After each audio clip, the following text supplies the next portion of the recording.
Well, as we can tell, it comes with foam. As I said before, everything looks well packed. So we get a lot of accessories in here, most likely for install. We get the manuals, we get the what appears to be the foot pegs. Ta-da-dee.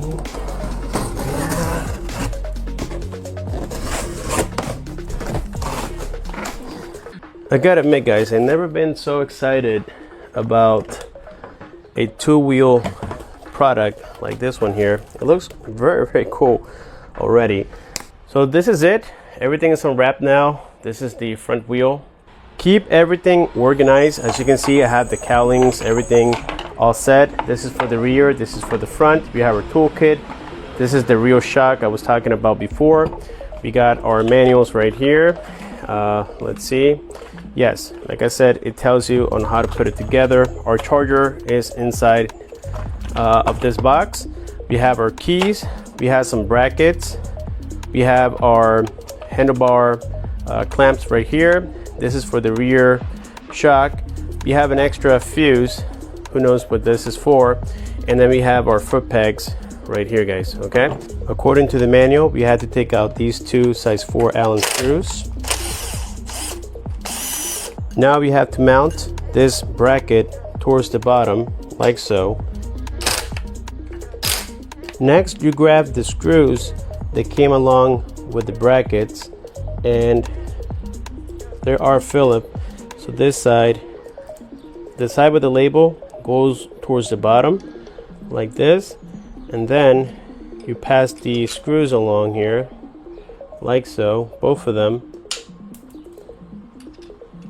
And then there's an included nut that goes with it. Let's grab our Phillips screwdriver. For now, just kind of eyeball the position.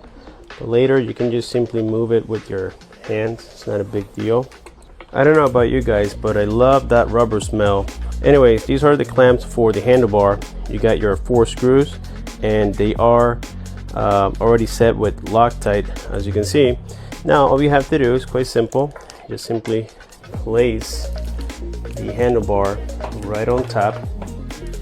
Make sure you don't pinch any wires.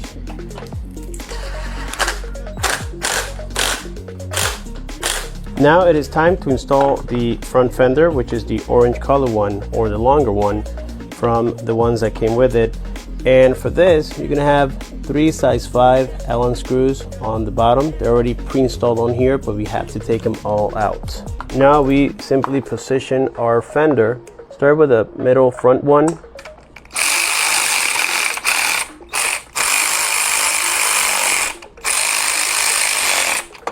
Now we have to install the front cowling. So you have these 2 little notches right here. They go on top of the fender, and there's a middle screw, size 5. You have to remove it, and basically you have to push all the brake lines and all the wires towards the back side. There we go. For the front wheel, it looks like we have 2 spacers, but the factory already gave us a hint that our small spacer is going to go on the left side, and then our bigger spacer is going to go on the right side. That's where the brake is. Okay, so this is a size 14, and the other side where the nut is going to be a 17. So a lot of times what I do is that I leave this dangling here like this, then I grab my spacers, and now we have the other one here aligned with the bearing, and voila. Now for the brake side, we have 2 size 5 Allen screws. Remove those. Now this is important, guys. There's a little stopper right here in between the brake pads. Remove it. This is garbage. Okay, so that's it. We just got it on the inner side here. Now we grab our size 5 and get it all tightened up. We now have this line support held by 2 Phillips screws. You don't have to take them all the way out. Just loosen them up. Perfect. Our next step is to undo this knob from the bottom side. It is holding the seat in place. It's actually threaded right on here. I don't know if you guys can see that, but it is right here. So that will allow you to lift the seat. And now we have to, first of all, install the tail light It is held by, it looks like 2 size 4. These 3 have to come out for the fender, and they are size 4 as well.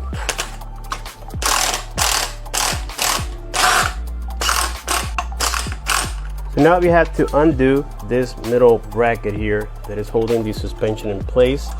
So now we kind of lift it a little bit on the rear, and as you can see, it came right out. This is our nitrogen filled rear shock. The valve goes facing up and then towards the back. It goes on like this, okay?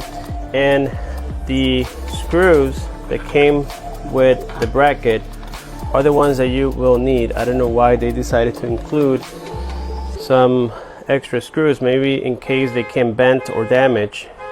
One side is a size 14, the other side is a 13.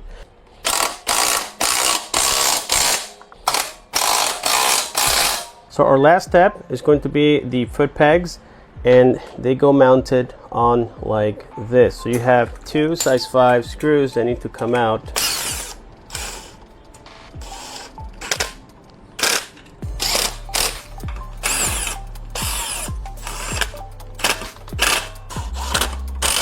Well, the dirt bike is now fully assembled, and wow, I went for a quick spin. The battery does come pre-charged, at least for me. Your case might be different, but this thing is crazy. The amount of torque, 220 Newton meters. I definitely underrated it, and you know what? It looks so small, guys. It is about the size of a Honda Grom. Just about it. Maybe the Honda Grom is slightly more beefier in terms of the body, but everything else is exactly the same. The seat height, the handlebar positioning is very, very similar to the Honda Grom. I know that because I used to have a clone. Now, for the rear seat, like I said, to take it out, you have to remove this knob and lift it, and your battery is going to be located right in here. Now, there's a little knob, orange knob. You twist it, pull it, and the whole battery comes right off. And these are the specs of the battery. 57.6 nominal voltage. It charges at 67.2. This is the manufacture date. It is a pretty recent battery, and it doesn't say how many amp hours, but we know the company is stating it as a 21 amp hours, able to give us up to 50 miles. But that's why we're going to take a few days to test it to see if that's actually correct. As for the handlebar, this is our turn on switch right here. It comes with 2 keys, and it comes in parking. By default, you have to press on the left brake. It doesn't work on the right brake for some reason. I think this one doesn't have the electronics, or maybe it is disconnected. I will have to confirm. Anyways, so this is our display.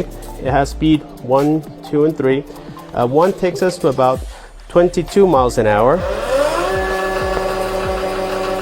You can see it right there. Then we have number 2. That takes us to about 36. And then 3 really goes all at it, guys.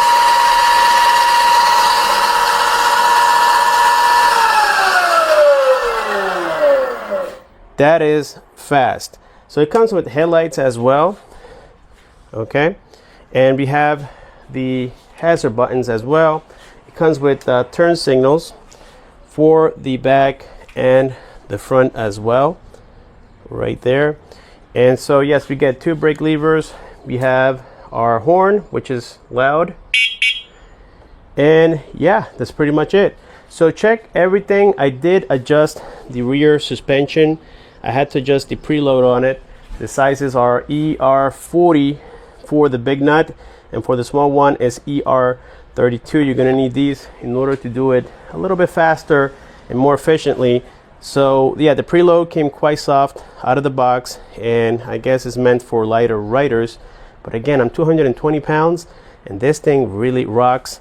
On the rear, we have 80 by 100 by 12 tire, and then on the front, it's going to be 60 by 100 by 14. Okay, those are the tire sizes. And yes, I checked all the screws, everything you can think of. I checked it already.